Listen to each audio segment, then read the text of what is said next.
The question was, how would you have dealt with the Tyler Skaggs situation as president of the team? The situation is not the fact that Tyler Skaggs died of a drug overdose a little over a year ago in a hotel. This weekend, word came out that an employee of the Los Angeles Angels is being charged with a crime by the Drug Enforcement Agency, the crime of illegally supplying drugs to Tyler Skaggs. He's being charged with illegal possession with intent to distribute a mixture and substance containing a detectable amount of fentanyl. Tyler Skaggs died. He was over the limit with alcohol.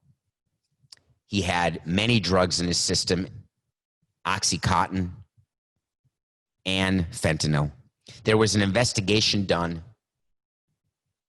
by the authorities, and an employee of the Angels was charged.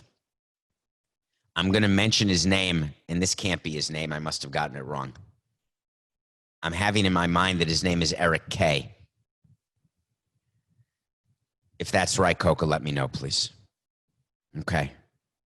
Eric K's job was the director of communications. The director of communications is someone who works under the VP of communications. The director of communications travels with the team. They're at every game, he or she. There's several directors, sometimes one director and two managers, three supervisors, four interns, one VP, one senior VP. Their job, there's a baseball PR, there's a business PR. The way my organization and our organization would run is we had a director of baseball communications whose job was to be with the team. They would handle the game notes, which means every game you would give to the press, either on paper in the old days or now electronically, different notes about the game, who's starting, what the record is in the last 5 starts, little nuggets about the team that writers can use when they're writing articles about the team.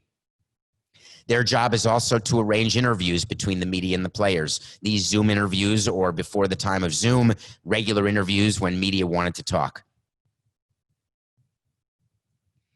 In my wildest dreams as president of the team, I could not imagine a director of communications being a drug dealer for the team.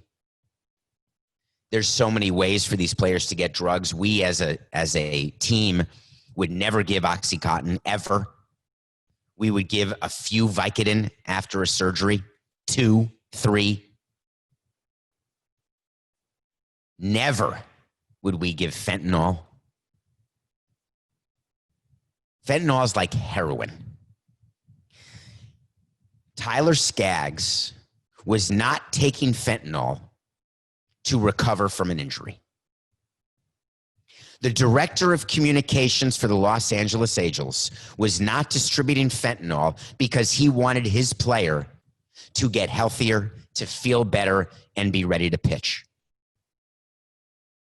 The director of communications for the Los Angeles Angels is going to go to jail. And the reason that he's going to go to jail is that he violated a law which says very simply, you cannot possess illegal drugs, and if you do, you cannot possess them with the intent to give them to someone else who may not have the ability to say no because of an addiction. As president of the Angels, from day one, I would have done the following. I would have investigated our organization from the outside in. I would have hired an outside firm, and I would have stayed completely out of it. And the reason, and I want to make sure that you understand the difference, because the Angels did this, but it's always difficult to know. In baseball, you've heard me talk about the Blue Ribbon Panel and a bunch of studies that are done by baseball, like, is the ball juiced? Are people using steroids? Did we change the ball? Those committees that are formed do not release a paragraph without Major League Baseball knowing what's being released, if not writing it to start with. When it comes to this, if the investigation would find that I was responsible because I was not properly overseeing the person who oversees the director of communications, then I put down the microphone, I put in my ID card, and I walk away. When you're talking about life and death and not competitive, I'm not talking about when I would make up attendance. I'm not talking about trading players or signing players when you don't know if you're going to be able to keep them, signing them when you think you can keep them, but then you can't keep them. And then everyone thinks that you lied and that you did it all wrong and that you had nefarious intentions from the beginning. I'm not talking about relocating a team. I'm not talking about any of that crap. That's business. What business is it to supply drugs to players? I will believe until the day I die, whenever that day may be, and it could be today. It could be any day. So act accordingly, everybody. There is no way the president of the Angels or the GM of the Angels or the manager of the Angels was not aware if one of his players were a drug addict. There is no way.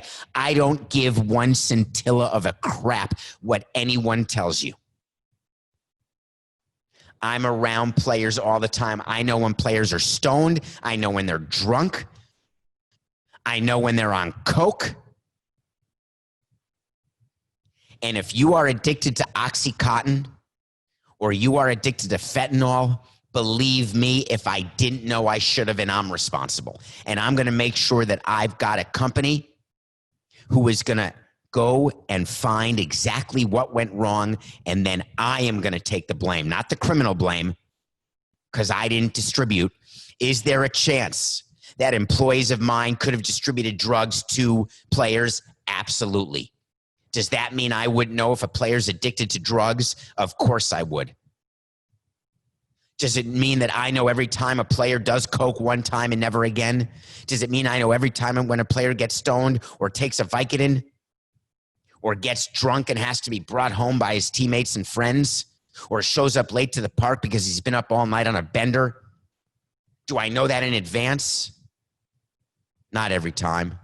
Maybe not even most of the time.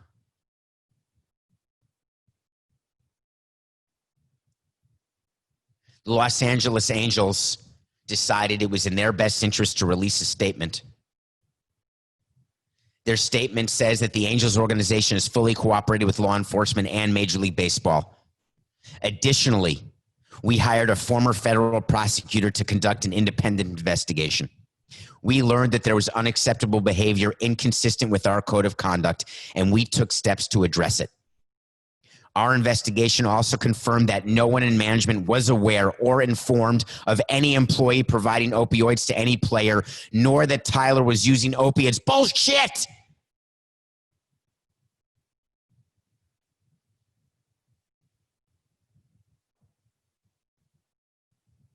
I'm frustrated because we have a responsibility as the president of a team, as an owner of a team, as the head of a company, as the head of a household. No matter what you do, you have responsibilities to other people.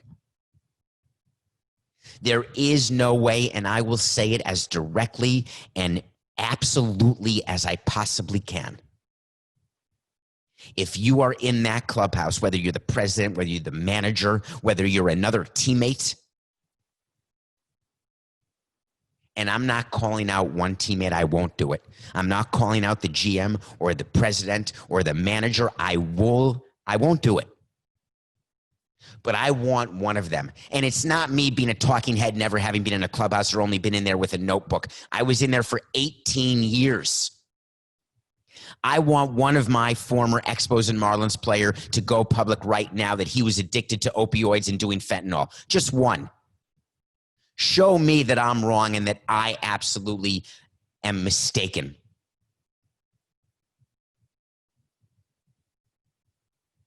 Don't come out with a statement if you're the Los Angeles Angels because you need a mea culpa. You need to look in the mirror at night and feel good about yourself because one of your players is dead. You think I've looked in the mirror one time since Jose Fernandez died? One time and not thought about what I could have done differently?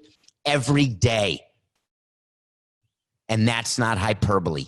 Every day I think about the last conversation I had with Jose before he did cocaine and crashed his boat. Every day.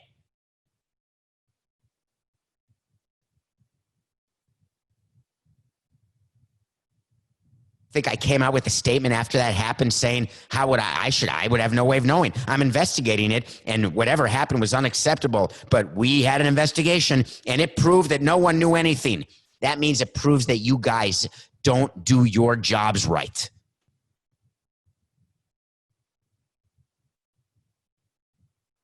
And I'm not taking away from the tragedy of Tyler Skaggs. I'm adding to it. The tragedy is that if you have an organization where the president, the GM, and the manager and the teammates don't know, that means it's going on right now. That means there's more players doing opioids or shooting themselves up or taking fentanyl pills or getting drunk alone in their room addicted to drugs. You think that that director of communications didn't know that Tyler Skaggs was addicted?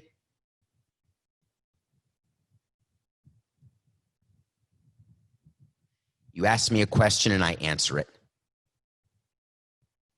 The answer is the way I would have dealt with it is that the buck would have stopped with me, and I never would have given you a statement that said, we found and we want to confirm that none of us were aware. I'm so tired of that.